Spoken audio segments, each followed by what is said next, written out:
There's a lot of angst and bitterness about what's happening with a lot in college football right now. The playoff's going to change, and there's a lot of throwing of the weight around by two conferences in particular. I think we all know who they are, but if you're new to the college football landscape, the SEC and the Big Ten, you see their logos here on the bottom of the screen, they're good, and they know they're good. They are the modern-day Globo Gems of college football.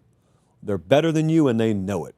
And they want to crystallize that, sort of codify it, if you will, in the structure of whatever the new playoff format is that we end up rolling with. Now, I'll talk about the playoff format itself later in the show, but I did want to get to hundreds and hundreds of questions we got throughout the past 2 days about what the SEC and the Big Ten are having the audacity to do. So to be very clear, in some shape, form, or fashion, it seems that they're looking to bake in a certain guaranteed amount of spots for themselves at the playoff table. Now, we're not kidding ourselves here. Whether they're guaranteed or not, the SEC and the Big Ten are going to get a lot of teams in any playoff because they are by far and away the deepest and most talented conferences in America.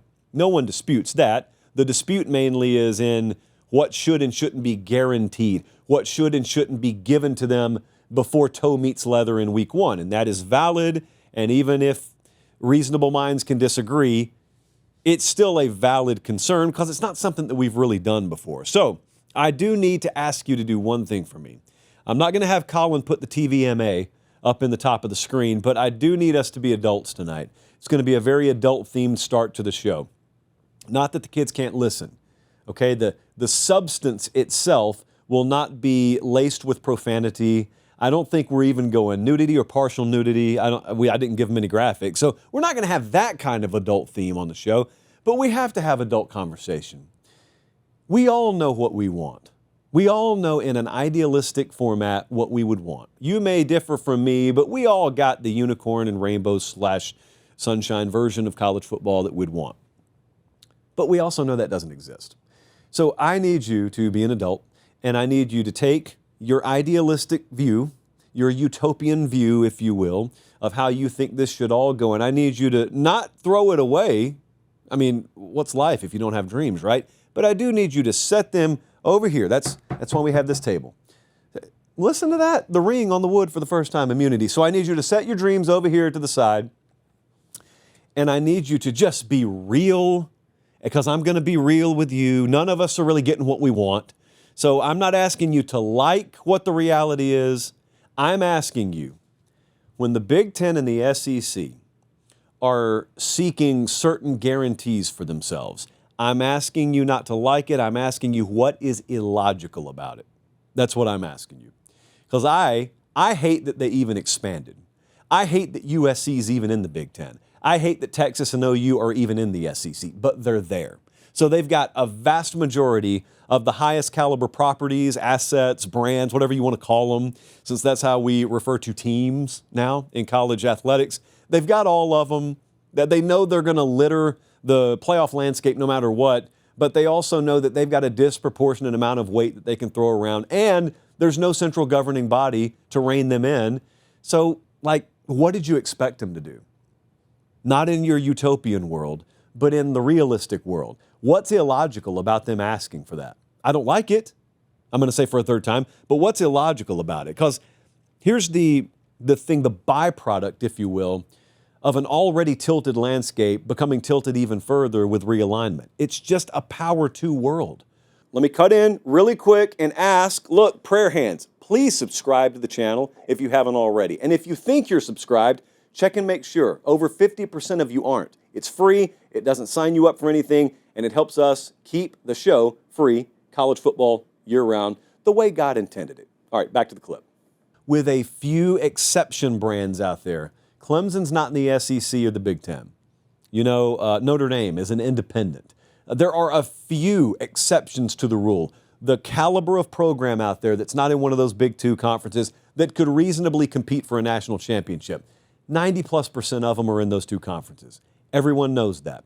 Okay, so the reality is they could just as soon go off on their own right now and not miss anyone. That's really what they could do.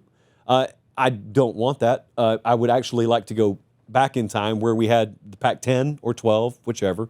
I would love to have regionality and territoriality, but that's my utopian view. The rewind button doesn't exist on the college football remote. But I know what the criticism is. So the SEC, the Big Ten, they got the audacity to be seeking 4 automatic qualifier spots per in the new playoff format. Maybe. We'll see if it goes that direction. And the obvious rebuttal from anyone who hates that is not whether they're good enough to make 4 teams per in the field.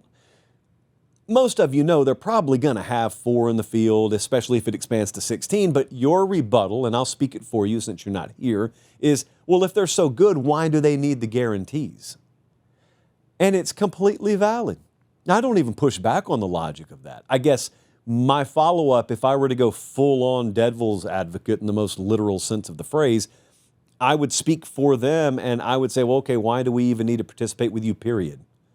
You know, because it wouldn't be beyond the realm of comprehensibility, if you will, for the SEC and the Big Ten to just lob that back at you, okay? Well, then what do you do? They just don't exist anymore, and you're forced to try and subsidize your own existence. Like, that's the attitude they would have. Again, absent a central authority that forces them and reins them in and has them act as a citizen in the greater overall interest of the community, that's not happening here. So in the absence of that, that's the attitude they very well could have. They also could say, hey, we're doing you a favor. Now, this is really, really where you get bent out of shape. This is really where the word audacity gets thrown around. But you know what? If they said that, it wouldn't be without merit. It wouldn't be without reason behind it. Show me the McMurphy tweet. Brett McMurphy, good, close personal friend of the show. He put this out, is it the 27th? Yeah, he put this out earlier today. Let's just say we did wipe that format clean. Let's say there were no guarantees and you just take the top 16 teams. McMurphy went back over the past few years. He said, this is what the playoff would look like. Teams per conference based on current alignment. So Oregon, their results count for the Big Ten. Texas, their results count for the SEC, etc. He said, this is what it would have looked like. This is where the teams would have qualified for the past 11 CFPs if only the top 16 seeded teams received bids. The Big Ten would have been averaging over 5 teams per year. The SEC would be averaging just under 5 teams per year.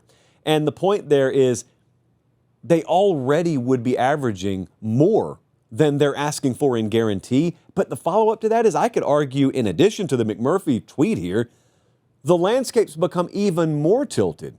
The balance of power has become even more heavily tilted towards the SEC and the Big Ten to where, I kid you not, if you were to just go straight seeding, no qualifiers, just straight seeding over the next 5 years, it would not surprise me if any given year 75% of the field was made up of SEC and Big Ten teams. And that is if you were just straight up taking the 16 best teams in the country.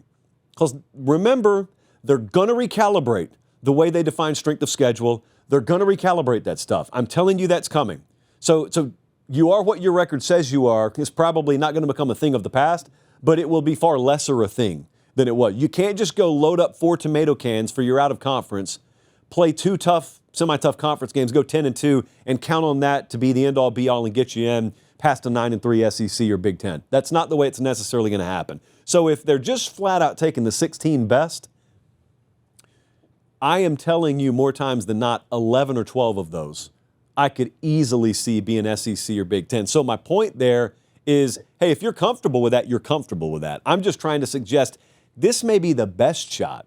The format they're tossing around may be the best shot you have to actually gain inclusion for other brands, other conferences, etc.